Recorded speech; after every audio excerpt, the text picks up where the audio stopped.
Hello students, स्वागत है आपका अपने यूट्यूब चैनल स्टडी विद माधुरी। आज की क्लास में हम करेंगे एक बहुत ही इम्पॉर्टेंट टॉपिक टिश्यू। आज हम पढ़ेंगे पहले प्लांट टिश्यू और उसको कंप्लीट करने के बाद हम आगे चलेंगे एनिमल टिश्यू की तरफ। तो आइए स्टार्ट करते हैं आज की क्लास हमारे टॉपिक प्लांट टिश्यू के साथ।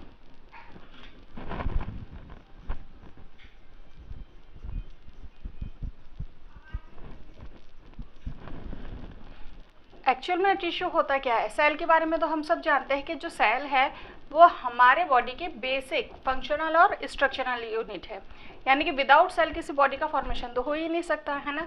तो जब यही सेल्स जब जिनका सिमिलर टाइप का ऑरिजन हो और जो सेम फंक्शन को परफॉर्म करे तो वो आपस में कनेक्ट होकर एक ग्रुप बनाती है और उसी ग्रुप को बोला जाता है टिश्यू। तो टिश्यू आपका क्या है? Group of cells which have similar origin and function, यानी कि सेल का एक ऐसा ग्रुप जिनका सबका ओरिजिन सेम हो और वो एक सेम टाइप के ही फंक्शन को परफॉर्म करते हैं। ये टिश्यू आपस में कनेक्ट होकर बनाते हैं ऑर्गन। ये सारे ऑर्गन्स आपस में कनेक्ट होकर बनाते हैं ऑर्गन सिस्टम, और ये सारे के सारे सिस्टम आपस में कनेक्ट होकर बनाते हैं ये एक पूरी की पूरी बॉडी का फॉर्मेशन करते हैं। तो देखते हैं प्लांट टिश्यू कितने टाइप के होते हैं।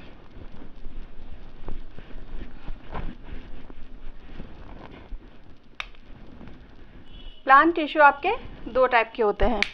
The first one is meristematic tissue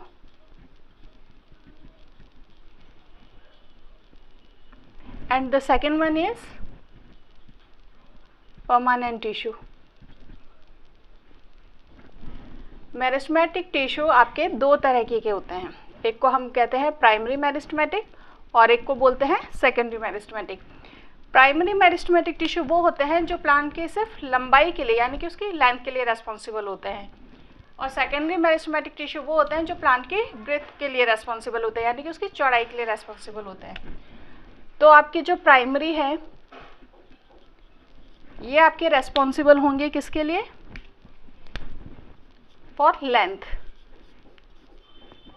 आप कह सकते हो कि ग्रोथ ऑफ लेंथ। और जो सेकेंडरी मेरिस्टेमेटिक टिश्यू होता है वो रेस्पॉन्सिबल होता है इसकी ग्रोथ के लिए, जिसको आप विड्थ भी बोल सकते हो, यानी कि चौड़ाई भी बोल सकते हैं। अब देखो ये जितना भी लंबाई में होगा तो किसके लिए मोस्टली किस में मिलेंगे? आपके मोनोकॉट्स में। और जो चौड़े प्लांट होंगे वो कौन से होते हैं आपके? Mostly dicot. ऐसा नहीं है कि सारे मोनोकॉट और सारे डाइकॉट ऐसे ही होते हों, बट मोस्टली जनरली ऐसे ही होते हैं। तो दिखती बात है जैसे कि आपने देखे जो बिल्कुल हर्बेशियस प्लांट्स होते हैं जिनका स्टेम बहुत सॉफ्ट होता है, ग्रीन कलर का होता है, वो पतले होते हैं ना, तो वो कौन से होते हैं आपके? मोनोकॉट, और उसमें सिर्फ प्राइमरी मेरिस्टेमेटिक मिलता है। इसके अलावा जो प्लांट जैसे कि आपने देखा है बेनियन ट्री देखा है, नीम का पेड़ देखा है, वो देखो चौड़ाई में कितने बढ़ जाते हैं, तो उसमें है ना सेकेंडरी मेरिस्टेमेटिक का डेवलपमेंट हो जाता है। एक्चुअल में प्राइमरी मेरिस्टेमेटिक टिश्यू की सेल्स जो होती है वो कंटिन्यूसली डिवाइड करती रहती है। जब वो कंटिन्यूसली डिवाइड करेगी तो प्लांट के ग्रोथ करने के लिए रेस्पॉन्सिबल होगी। लेकिन एक टाइम ऐसा आता है, अब हमेशा तो डिवीज़न नहीं हो सकता ना, एक टाइम उस डिवीज़न को स्टॉप भी करना पड़ेगा। तो एक टाइम ऐसा आता है जब मेरिस्टेमेटिक टिश्यू की जो सेल्स डिवाइड हो रही है वो डिवाइड होना बंद कर देती है और डिफ्रेंशिएशन बंद हो जाता है, तो उसे वो एक परमानेंट शेप एंड साइज ले लेती है, जिसे कहा जाता है परमानेंट टिश्यू। यानी कि मेरिस्टेमेटिक टिश्यू किस में कन्वर्ट हो जाएगा? परमानेंट टिश्यू में। आगे चल के ये जो प्रोसेस होती है डिफ्रेंशिएशन होती है, आगे चल के परमानेंट टिश्यू से फिर से मेरिस्टेमेटिक टिश्यू बनता है जो होता है आपका सेकेंडरी मेरिस्टेमेटिक टिश्यू। ये प्रोसेस बनती है रीडिफ्रेंशिएशन से, यानी meristematic tissue, differentiation, permanent tissue, redifferentiation, वापस से मेरिस्टेमेटिक टिश्यू, लेकिन कौन सा? Secondary meristematic. अब मेरिस्टेमेटिक टिश्यू ऐसा होता है जो प्लांट का जब ग्रोथ स्टार्ट होती है, जब प्लांट बनना स्टार्ट होता है तो मेरिस्टेमेटिक टिश्यू उसमें ऑलरेडी प्रेजेंट होता है। डेवलपमेंट बाद में होता है परमानेंट टिश्यू का। जैसे कि ये आपका सीड है, प्लांट डेवलप किससे होता है? ऑफकोर्स सीड से। ये आपका सीड है, ठीक। सीड का ये वाला जो पार्ट है ये आगे डेवलप होगा किसमें, प्लूमल में, और ये वाला पार्ट आपका आगे डेवलप होगा रेडिकल में, ये वाला पार्ट रेडिकल में। ये जो प्लूमल है, ये प्लूमल आगे आपके बनाएगा शूट एपेक्स, और ये जो रेडिकल वाला पार्ट है ये आपका बनाएगा रूट एपेक्स। तो देखो मेरिस्टेमेटिक टिश्यू ग्रो करने का काम करता है, लंबाई में ग्रो करेगा, तो कहाँ मिलेगा प्लांट में, ये शूट के यहाँ टिप में प्रेजेंट होगा, और ऐसे ही ये रूट के यहाँ टिप में प्रेजेंट होगा। जब ये डेवलप होता जाएगा तो शूट ऊपर की तरफ ग्रो करता जाएगा और रूट नीचे की तरफ ग्रो करती जाएगी। तो ये प्लांट के ग्रोइंग टिप में प्रेजेंट होता है, उसके एपेक्स पार्ट में प्रेजेंट होता है। इससे शूट ऊपर की तरफ ग्रो करेगा और रूट अपने आगे की तरफ ग्रो करती जाएगी। तो ये था आपका मेरिस्टेमेटिक सीड बना। सीड बनने के साथ ही इसमें मेरिस्टेमेटिक टिश्यू प्रेजेंट है। मेरिस्टेमेटिक टिश्यू में बाद में डेवलपमेंट होकर आपका बनेगा परमानेंट टिश्यू। लेकिन मेरिस्टेमेटिक टिश्यू भी आपके 3 टाइप के होते हैं।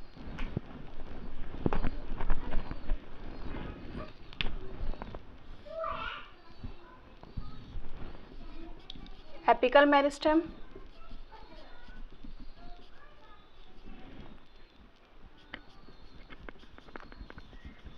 इंटरकैलरी मेरिस्टेमेटिक टिश्यू, इसको मैं मेरिस्टेम लिख देती हूँ, और ये लेटरल मेरिस्टेमेटिक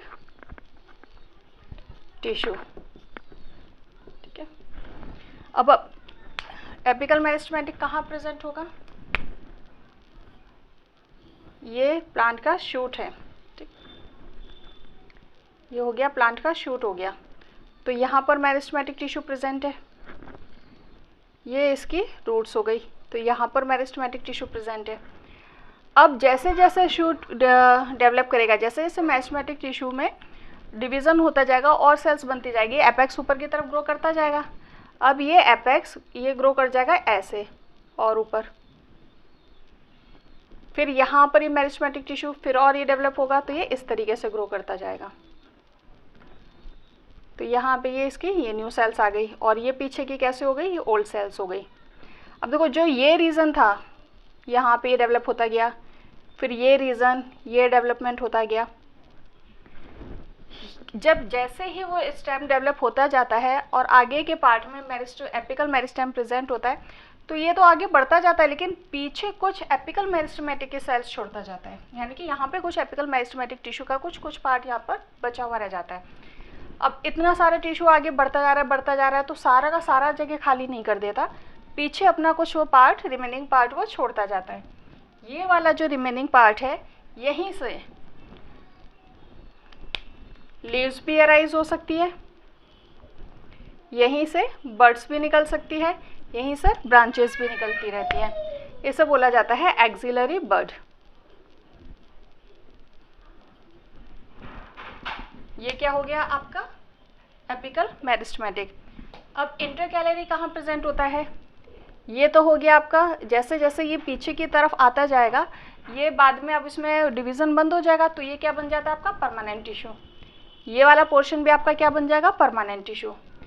इन दोनों के बीच का ये जो रीजन प्रेजेंट है ना, यहाँ पर आपका प्रेजेंट होगा इंटरकैलरी, इन दोनों के बीच के रीजन में।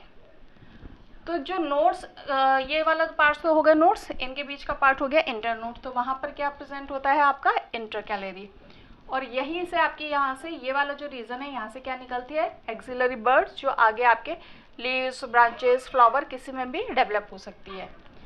ये दोनों के दोनों आपके आते हैं प्राइमरी मेरिस्टेमेटिक टिश्यू के अंदर, क्योंकि अभी तक हमने प्लांट की सिर्फ लेंथ की बात की है, सिर्फ लंबाई की बात की है, अभी हमने उसकी चौड़ाई की बात नहीं की।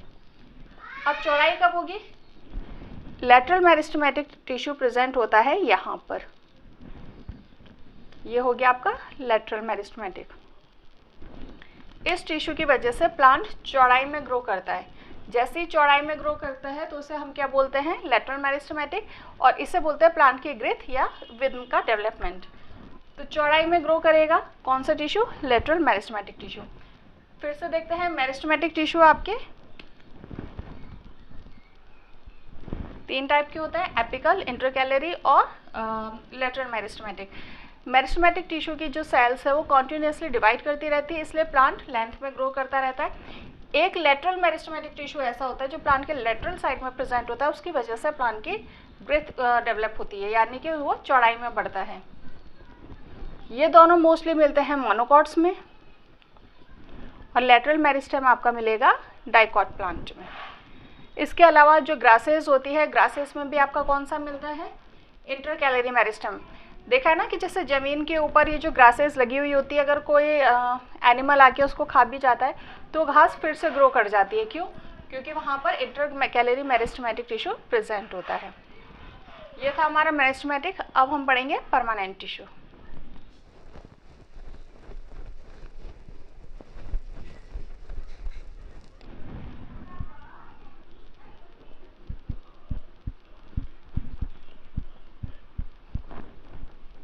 देखो परमानेंट टिश्यू, हमने क्या बोला था कि जो मेरिस्टेमेटिक टिश्यू की सेल्स होती है ये कॉन्टिन्यूसली डिवाइड करती रहती है, लेकिन हमेशा तो डिवीज़न नहीं होगा ना।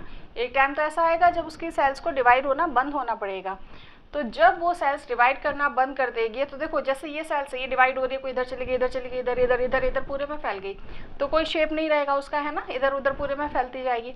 लेकिन जब ये सेल्स डिवीज़न करना बंद कर देगी, मान लो ये कंडीशन है, इसमें इसने डिवीज़न बंद कर दिया, ये सेल्स डिवीज़न करना बंद कर दिया, अब इसका एक फिक्स शेप हो जाएगा, एक परमानेंट शेप हो जाएगा, परमानेंट साइज हो जाएगा, जिससे बोला जाता है परमानेंट टिश्यू। परमानेंट का मतलब क्या है कि अब उसमें डिवीज़न होना ही नहीं है, होता है डिवीज़न, आगे वो कंडीशन आएगी, लेकिन अभी हमें इतना पढ़ना है कि परमानेंट टिश्यू आपका बन गया। परमानेंट मीन्स जैसे हमारा एड्रेस होता है ना, परमानेंट कि भी हाँ हम इसमें रह रहे हैं, अब अगर हमारा परमानेंट एड्रेस हम रेंट पे नहीं है तो वो एड्रेस, रेंट पे तो क्या होगा कि भाई आपको चेंज करना पड़ सकता है, तो वो हमारा परमानेंट एड्रेस नहीं हो सकता, क्योंकि भाई हम कभी आज कल परसों कभी भी चेंज कर सकते हैं। परमानेंट मतलब जहाँ हम रह रहे हैं, बहुत बहुत रेयर चांसेस होता है कि हमें वहाँ से चेंज करना पड़े। मोस्टली हमारा परमानेंट एड्रेस वही रहता है जो हम कोशिश करते हैं कि चेंज नहीं करना पड़े। तो ऐसे ही परमानेंट टिश्यू का मतलब है कि अब वो फिक्स हो गई हैं, अब वो सेल्स अपनी जगह छोड़ के कहीं नहीं जाएगी। परमानेंट टिश्यू आपके दो टाइप के होते हैं, simple permanent tissue and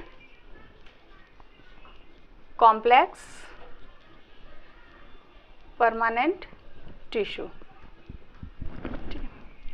simple permanent tissue तीन टाइप के होते हैं, जिनके नाम हैं parenchyma, collenchyma and sclerenchyma. Complex permanent tissue आपके दो टाइप के होते हैं, जाइलम एंड फ्लोएम। अब देखिए पैरेन्काइमा, पैरेन्काइमा की जो सेल्स होती है इनके बीच में इंट्रासेलुलर स्पेस प्रेजेंट हो भी सकता है और नहीं भी हो सकता। प्लांट में जो सबसे ज़्यादा जो टिश्यू प्रेजेंट होता है ना, वो पैरेन्काइमा टिश्यू ही प्रेजेंट होता है, यानी कि प्लांट का जो मोस्ट अबेंडेंट टिश्यू है वो है आपका पैरेन्काइमा टिश्यू। अब जैसे हमारे पेरेंट्स हमारे लिए क्या करते हैं, हमारे लिए वो काम पे जाते हैं जिससे हमें फूड मिल सके, है ना, हमारी मम्मी हमारे लिए फूड बनाती है, पापा फूड का अरेंजमेंट करते हैं।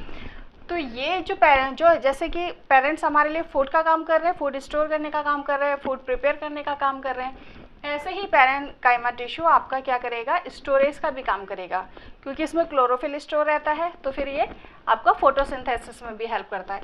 तो इसका काम फोटोसिंथेसिस करना भी है, स्टोरेज करना भी है, और इसके अलावा सिक्रेशन करना भी है। इसकी जो सेल्स होती है वो इस तरीके से होती है।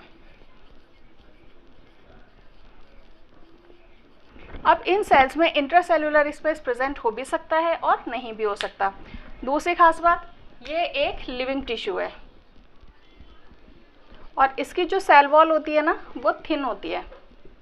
अब देखो लिविंग है तो सेल वॉल को तो थिन होना पड़ेगा ना, सेलुलोजिक सेल वॉल होती है इसकी। क्यों होना पड़ेगा भाई थिन? अगर इसकी सेल वॉल थिक होगी तो इसको गैसेस एक्सचेंज करने में प्रॉब्लम होगी ना, गैसेस एक्सचेंज याद रखने का तरीका है। अगर इसकी सेल वॉल थिक होगी तो इसको गैसेस एक्सचेंज करने में प्रॉब्लम होगी, इसलिए जितने भी लिविंग टिश्यू होते हैं ना उनके थिन वॉल्स थिन होती है और प्राइमरी सेल वॉल होती है, जो इसकी कैसी है, सेल्यूलोजिक है। इसकी सेल का शेप कैसा होता है, आइसोडायमेट्रिक, श्योर नहीं, ओवल, स्फेरिकल एंड पॉलीगोनल, किसी भी टाइप की हो सकती है। इसकी जो सेल्स है वो आइसोडायमेट्रिक, ओवल, स्फेरिकल, पॉलीगोनल कैसे भी हो सकते हैं। आइसोडायमेट्रिक का मीन्स क्या है कि जो इसका डायमीटर है ना वो हर तरह से सेम होगा, आइसोडायमेट्रिक। सेल किसी भी शेप की हो सकती है। स्टोरेज इसका फंक्शन होता है, क्लोरोफिल इसमें स्टोर रहता है तो फोटोसिंथेसिस परफॉर्म करती है। फंक्शन हो गया इसका स्टोरेज,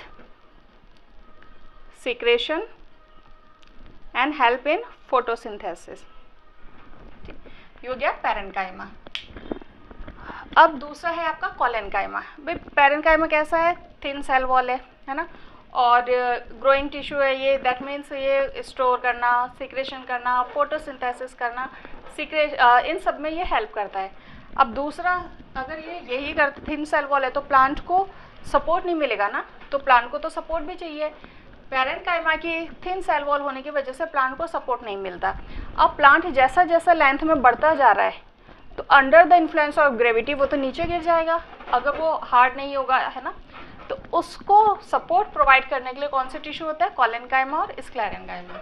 कोलेनकाइमा आपका लिविंग टिश्यू है और स्क्लेरेन्काइमा आपका डेड टिश्यू है, क्योंकि जितना इसकी सेल वॉल थिक होगी प्लांट का टिश्यू वो डेड होता जाएगा और उतना ही ज़्यादा वो सपोर्ट प्रोवाइड करता जाएगा। तो यहाँ पे इसको करना है क्या, सपोर्ट प्रोवाइड करना है ना, कोई फोटोसिंथेसिस वगैरह प्रोसेस तो नहीं करनी, तो इसको लिविंग होके करना क्या है, तो सपोर्ट प्रोवाइड करने के लिए ये कैसा हो जाएगा, डेड हो जाएगा। कैसे डेड होगा वो आगे बताएंगे। अब ये है आपका कोलेनकाइमा जो लिविंग टिश्यू होता है। इस तरीके से इसकी सेल्स होती हैं।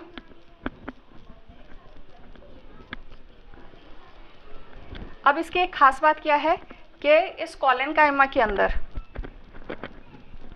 जो इसकी सेल वॉल होती है वो cellulose plus hemicellulose, spelling cellulose plus pectin की बनी हुई होती है।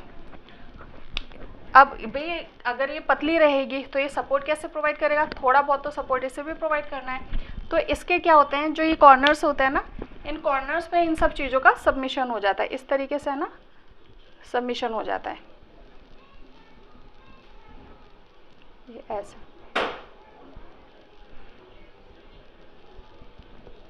ठीक है। इस तरीके से इसकी सेल वॉल कैसी हो जाती है, ये सबमिशन होने की वजह से थोड़ी थोड़ी सी थिक हो जाती है, इसको जो कि इसको सपोर्ट प्रोवाइड करती है। अब इस सपोर्ट से होता है कि अभी इसके थिक होने से क्या होता है, आपने देखा होगा कि बहुत तेज आंधी आती है, बहुत तेज हवा चलती है, तो जो प्लांट का स्टेम है वो ऐसे ऐसे बेंड हो जाता है, जो लीव्स है वो बेंड हो जाती है, लेकिन उस तेज हवा के प्रेशर से वो टूटती नहीं है। तो ये क्या करता है, प्लांट को बेंडिंग प्रोवाइड करता है। आपने लीफ में देखा उसकी जो पेट्यूल होती है वो थोड़ी सी थिक होती है ना, तो पेट्यूल टूट तोड़ना जाती है कि तेज हवा आई तो इन सब के सबमिशन होने की वजह से वो उसको बेंड होने में हेल्प करता है। तो ये प्लांट को मैकेनिकल सपोर्ट प्रोवाइड करता है। अगर कोई प्लांट बेंड हो रहा है इजीली, यानी कि ये जहाँ पर प्रेजेंट होगा प्लांट इजीली बेंड हो जाएगा। अब शुगर केन के अंदर, शुगर केन का आपने स्टेम देखा है, वो कभी हवा में ऐसे ऐसे बेंड होता है, नहीं होता। उसको करोगे तो वो टूट जाएगा क्योंकि उसमें ये वाला टिश्यू नहीं होता। तो कोलेनकाइमा, पैरेन्काइमा का फंक्शन हो गया स्टोरेज करने का, कोलेनकाइमा का फंक्शन हो गया आपका प्लांट को बेंडिंग प्रोवाइड करने का। नेक्स्ट है आपका स्क्लेरेन्काइमा।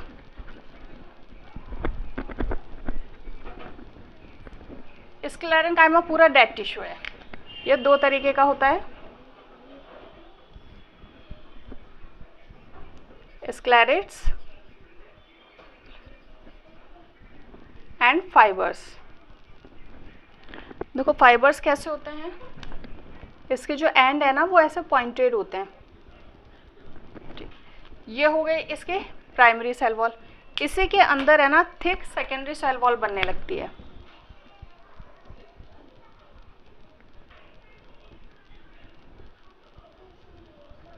ये है ना, ये सेल वॉल थिक हो जाती है और इसके अंदर जो प्रोटोप्लाज्म है ना वो ख़त्म हो जाता है।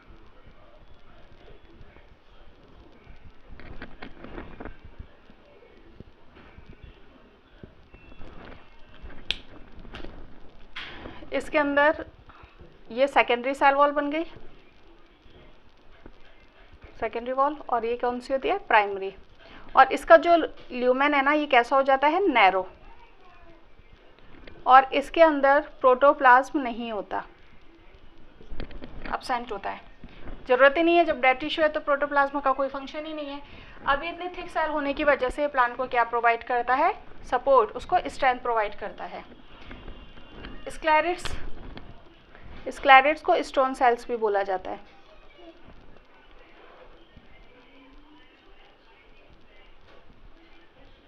इस तरीके से स्टोन सेल्स होती है और इसके अंदर भी सेकेंडरी सेल वॉल बन जाती है और इसका भी ल्यूमेन कैसा हो जाता है, नैरो ल्यूमेन। इन दोनों के ही अंदर इस तरीके से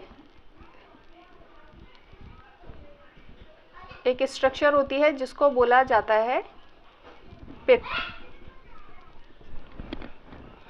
सेम इसमें भी इस तरीके से ऑब्लिक्यू स्ट्रक्चर होती है, इस तरीके से स्ट्रक्चर होती है जिससे बोला जाता है पिट। अब इनका फंक्शन क्या है, ये दोनों ही प्लांट को सपोर्ट प्रोवाइड करते हैं और स्ट्रेंथ प्रोवाइड करते हैं। जब आप कहीं फ्रूट्स खाते हो जैसे कि एप्पल हो गया और नाशपाती हो गया, चीकू हो गया, तो उसके अंदर है ना थोड़ी सी क्रंची फीलिंग आती है, ग्रेन्युलर दानेदार से स्ट्रक्चर आती है जब आप उस फ्रूट्स को खाते हो। तो एक्चुअल में वो जो दानेदार फीलिंग होती है, जो क्रंची फीलिंग होती है, वो किस वजह से होती है, इसके स्टोन सेल्स की वजह से प्रेजेंट होती है। जो आपके जितने भी प्लांट के जो हार्ड पार्ट होते हैं, जैसे कि ड्राई फ्रूट्स की कवरिंग हो गई, जो दाल है उनकी कवरिंग हो गई, ये सारे के सारे आपके किसके बने होते हैं, स्क्लेरेन्काइमा टिश्यू के। डेड टिश्यू होता है आपका, जो नारियल का आपने देखा ना, हस्क ऑफ कोकोनट, जो कितना हार्ड होता है, जिसको यूँ बहुत ताकत के साथ हटाना पड़ता है, वो भी किसका बना हुआ होता है, स्क्लेरेन्काइमा टिश्यू का बना हुआ होता है। फिर से देखिए, पैरेन्काइमा, कोलेन्काइमा और स्क्लेरेन्काइमा। अच्छा, एक चीज़ और रह गई थी यहाँ पर, इसके बीच में ये क्या है, वैक्यूल्स है। तो इनमें वैक्यूल्स प्रेजेंट होती है और प्रोटोप्लाज्म भी प्रेजेंट होता है। जगह नहीं है, शॉर्ट में लिख देती हूँ, वैक्यूल्स भी प्रेजेंट है और प्रोटोप्लाज्म भी प्रेजेंट है। तो ये था हमारा परमानेंट टिश्यू, आपका simple permanent tissue. Next class में हम करेंगे आपका कॉम्प्लेक्स परमानेंट टिश्यू, जो आपके दो टाइप के होते हैं, जाइलम और फ्लोएम। Thank you.